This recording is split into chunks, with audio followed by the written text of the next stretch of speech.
YouTube, what it do? It's your boy Crypto Cuz back with another video, man. I ain't posted in so long, man, and I forgot what my goals was, but I have an important update. I might not be posting for a little minute because I am practicing to pass my ASVAB. I will be going to the Army National Guard Reserve. I'm not going active duty, but I am going reserve. But whenever I do pass that, I'm going to be out of here, and I hope it'll be soon so I can come back and I can get back before the summertime. But I got my guy Ray in the chair right now, and we're just going to do a simple wave cut. What I usually do to start off my cuts is I set in my ball guideline on the taper area. So I set my straight guideline across the back. I set my straight guideline across on the sides of the taper, and then I get started to get faded.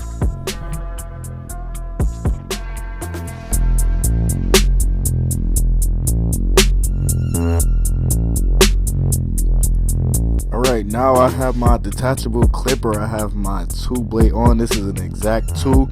If you are using a adjustable clipper, that means an adjustable clipper means if you have a clipper that has a lever on it, you will close the lever on the clipper when you put your 2 guard on. If you have the lever open, that's not a true 2. It'll leave a little bit more hair on. But if you close the lever, that's a true 2. Just like if you're using a detachable blade, using a blade number 2. And I'm just going with the grain, knocking everything off. Make sure you are going over it multiple times to make sure that you don't leave any spots. You know what I'm saying? Sometimes you might leave spots. You're going too quick and you might leave a patch of hair. It's okay. Just, you know what I'm saying? Be thorough.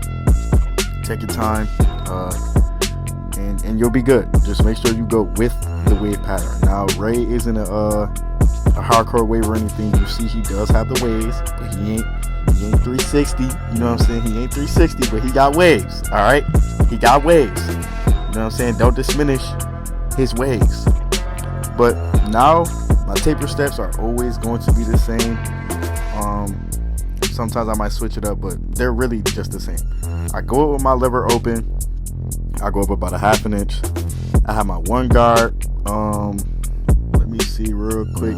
I have the lever closed. I got the lever closed. Now I got my I have my 1.5, and I have the lever closed, and I'm opening, closing it, and I'm flicking out, just trying to get that bulk from the top. Just trying to really blend that in, make it good. And then my next step, I'm going to grab my 0.5. Now my 0.5 guard is going to be like a wall 0.5. I like the wall 0.5 guard.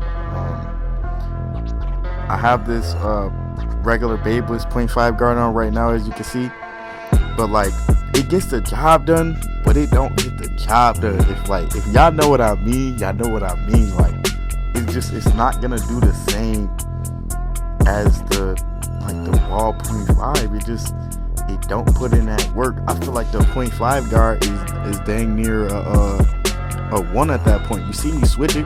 Look at that. I switch back. I'm like, bro, it's not blending. I can't. It got out like them bulky dark spots, but it didn't get, you know what I'm saying, to where, like, you know what I'm saying, I'm ready to take out the ball guideline. Like it has to transition right from the ball guideline, and it just doesn't do that for me. But you see, taper blurry. Could use some more detail work, but hey, I'm not perfect, and I'm not saying I'm the best barber out here, but you know what I'm saying. If anybody want that smoke in their barber bottom, and you want to call me out, I'm gonna respect the smoke, and we gonna get this smoke cracking. You know what I'm saying? But same taper sets for the side, and yeah, just attack it just like you would the back. It's just a smaller area. Make sure you don't go up too high, and just keep it at a 1/2 inch, and keep it like a low taper. If you're a visual person like me, just visualize the taper on there, and you know that you're not gonna go up the lever open all the way half of his head. Like this is self-explanatory, and you know what I'm saying. Obviously, if the client shows you a picture, you're gonna know exactly what to do.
most important part of the haircut is the lineup.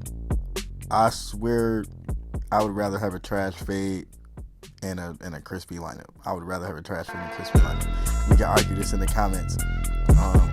Let me know in the comments. Just let me know in the comments. Would you rather have a trash fade and a bad lineup, or a good lineup and a trash fade, or a great fade and a bad lineup? Let me know. But self-explanatory.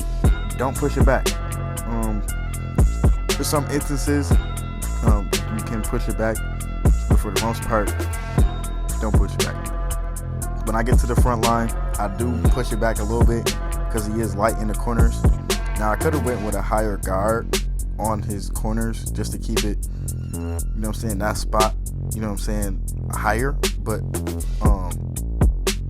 everything is even. It's just that spot was less dense. Now everybody, like, you have spots in your hair that are less dense than some other spots. Like, some of the hair is going to be lighter than the other spots. But I prepared. I put some hairspray on there. I dry it up, and then I line it up. And then the front line, vertical bars, crispy.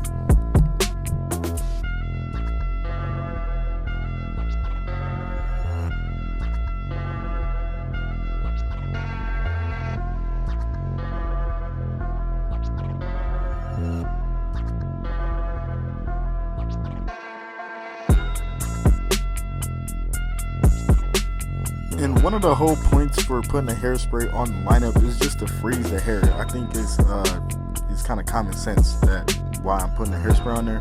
Now there's some cases where I won't put the hairspray on there, and you can spray enhancement without putting the hairspray on there, and the enhancement will stick and everything like that. But that just comes with knowledge and, you know what I'm saying, what you're really trying to achieve with your haircut. You know what I'm saying? For my instance, when I put the hairspray on and I comb it, or I put the hairspray and I'm drying and I'm combing it into place, it's gonna lock the hair in place, which is, you know what I'm saying, common sense of why I'm putting the hairspray on there. For some cases, it'll leave the forehead pretty shiny and things like that. So there's other hairsprays that you can use that are lighter that won't leave all that residue on there, but you can still achieve the ash line. You know what I'm saying? In Philadelphia, they tend to put that white chalk on there, which I tend really not to like. But, you know what I'm saying, some people from my city and some of my clients do like the pencil, but I tend to put the tan pencil on. I don't really never use the white pencil. The only time I would probably use a white pencil is if I'm really doing like some creative artwork or anything like that, or I'm dyeing hair and I'm coloring in, I'm doing a design or something like that. That's really what I would use that for. But I line it up. It's crispy natural, but I'm gonna spray some Temptation on it. If you don't know, it's I think it's Red by Kiss, and it has olive oil in it. It smells really, really good. But the only thing I don't like about that can is that it sprays out, and sometimes it'll spit out, and I can't be super precise with it. But I just razor it off. If you know how to use a razor, it's not gonna burn the neck. But you can use shave gel and it'll come right off, or you can just use the alcohol and take it right off. The Temptation really doesn't last that long. I'll say it probably lasts a day or two, which is okay.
YouTube. This is the haircut man.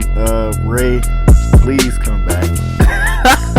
Ray, please come back. This was not my best haircut, but hey, we got the job done. He liked the haircut. If you liked the YouTube video, please subscribe, like it, leave a comment what you think. Follow me on all social media platforms. Follow me on TikTok at Crypto, Instagram at Crypto out, man.